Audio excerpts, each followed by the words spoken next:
Wow, Apple blew my expectations out of the water and a ton of leakers were wrong. There was a crap ton of hardware announced today and all of it I love and I'm excited to try out myself. iPad mini 6 has been ordered. I'll be reviewing it next week. And you should too, by the way. If you want an iPad 9 or an iPad mini 6, they're both available to buy today, right now. Get them quick. Now let's talk about iPhones.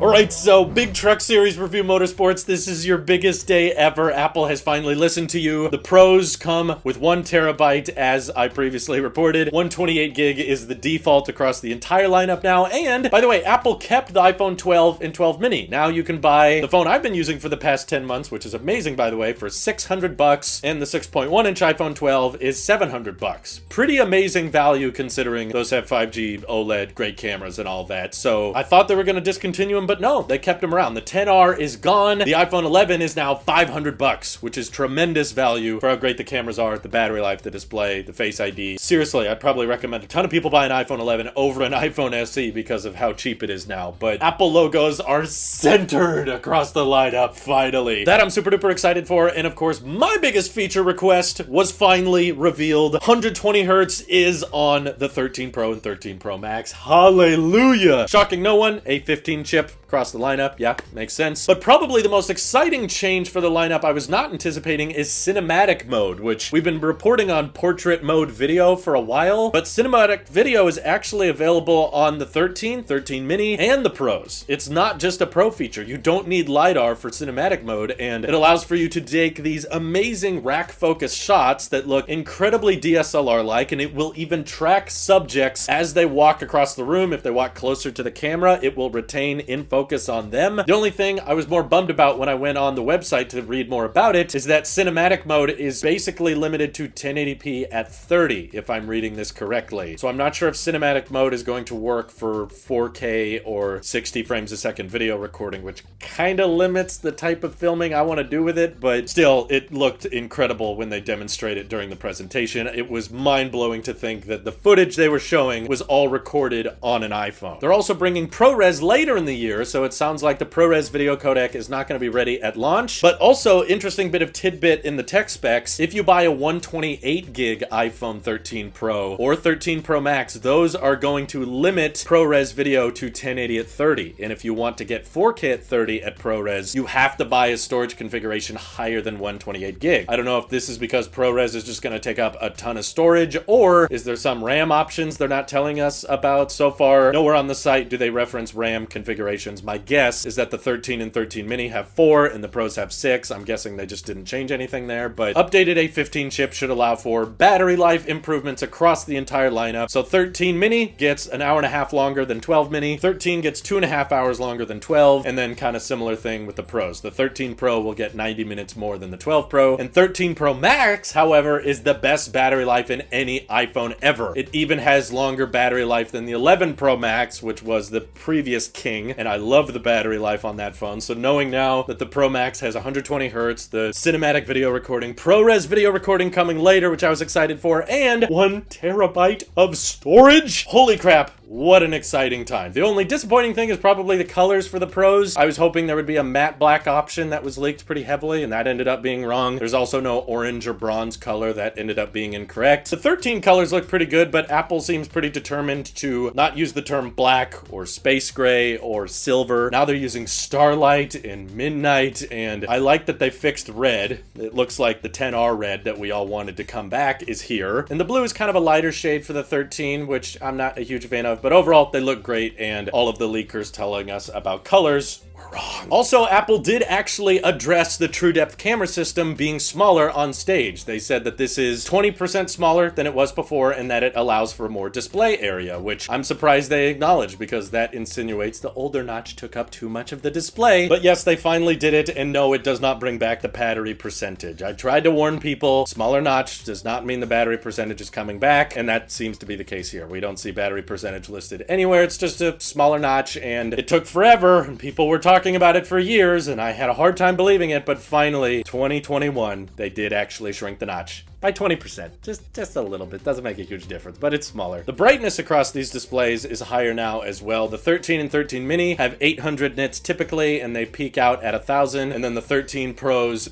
are typically around 1,000 nits and will peak at 1,200 nits. So brighter is good. We also see macro mode on the Pros, which is really cool. So your ultra wide can get really nice and close up. Lower apertures across all of the Pro lenses, so low light performance should be really, really good on those. And there's no camera differences between the 13 Pro and 13 Pro Max. They have equal performance. Now the telephoto lens is a 3x optical zoom from the wide lens, resulting in a 6x optical range from the ultra wide. So it's not like a cheating 3x, it's like a real 3x telephoto lens, which is at the 77mm focal length, which is very much appreciated. Night mode should perform much better. Those star night shots should be amazing. And overall, just expect the image quality to be better as a whole. Now moving on to the Apple Watch Series 7. This was the biggest curveball. So many people were saying the Series 7 was going to have a squared off edge design. You saw the renders everywhere. You saw the leaks everywhere. I was convinced myself because typically when you see so many people agreeing on something, it typically ends up happening. But this time, Series 7 did not have the squared off edge design. If anything, it's more rounded than ever, but it looks beautiful because the display is much larger than it was before. The bezels are much thinner. In fact, the display is so large that the pixels are falling off the edge of the watch. Yes, that means kind of like a curved display on a Galaxy phone, except the problem of like setting off the display on accident won't be a thing because you're wearing the watch. So I made a video about this long time ago, but I do remember saying a curved edge display would make sense more on a watch than it would a phone. It kind of surprised me that we did not get a squared off edge with the Series 7, and the fact that they didn't give us a launch date. They said the Series 7 is coming later this year, sometime in the fall, and all of the pricing info we know for now is $399. We have no clue how much the steel options or titanium options are, and Apple is still selling the Series 6, but the Series 7, there's no configurator or anything. There's just one web page that talks about how great this new display is and how futuristic it looks, allows for a full-size keyboard, allows for modular Max watch face. The keyboard on a watch thing still looks clunky to me, but maybe if I try it, it'll make more sense because the display will be ginormous. So I was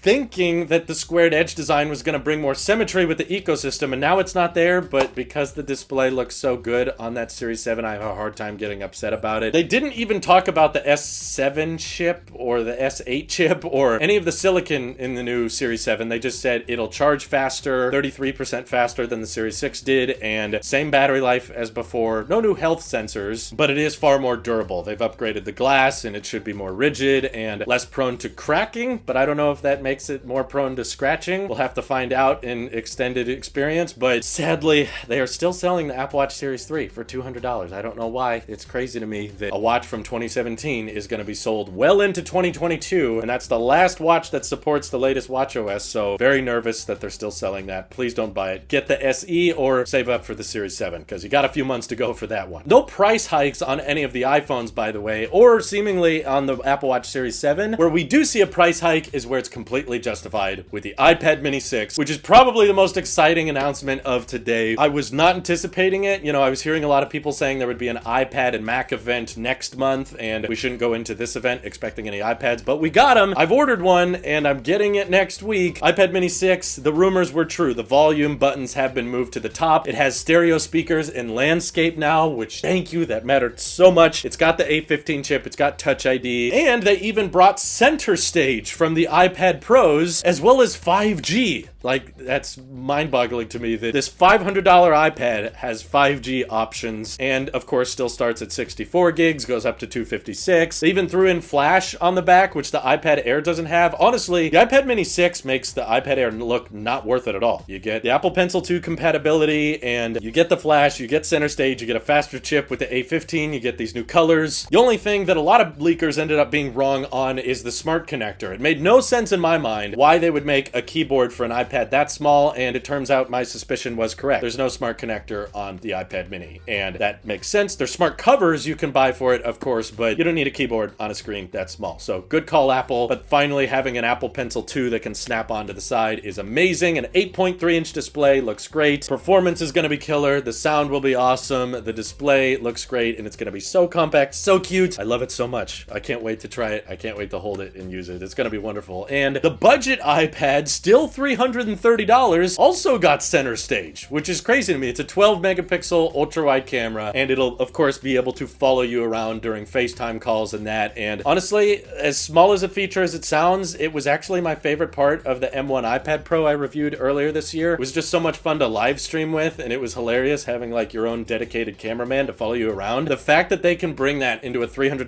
iPad is fantastic, and they also doubled the storage option. So before, you had the A12 chip with 32 gigs for the $300 iPad. Now you're getting the A13 chip, the same CPU as the iPhone SE and iPhone 11, and 64 gigs by default, but still a 10.2-inch non-laminated display. So all of the leaks surrounding the iPad 9, I think, ended up being wrong. We were expecting lamination and a larger 10.5-inch display, but sitting in the same footprint sounds like that's not the case. The main changes are new CPU and center stage. It's got a True Tone display now, which I guess it didn't have before, but the screen, as far as we can tell, is still non-laminated, still Lightning on that cheap iPad, but it will still work with Apple Pencil 1 and all your old iPad 8 and iPad 7 accessories. So it was an exciting event overall. I liked the pacing, although there was a little too much TV Plus and Fitness Plus for my liking. I didn't need to hear so much about that, but overall, the hardware they announced is really exciting, and I think it streamlines the lineup a lot further. I can't wait to try out the 13 Pro camera features, and I'm so happy to look at 120 Hz soon. Glad to be an Apple sheep today, and let me know what your favorite part of today's presentation was. Obviously, no AirPods, which is a bit of a shock, but also not, because AirPods haven't been announced during a keynote since 2016, so I don't know why we thought today there would be new ones. Quo got that one incorrect, and no changes to the Apple TV HomePod or any of that stuff, but still, jam-packed event. I had a lot of fun. Hope you guys did too. This is your Apple Sheep here. I'll see you guys in the next one.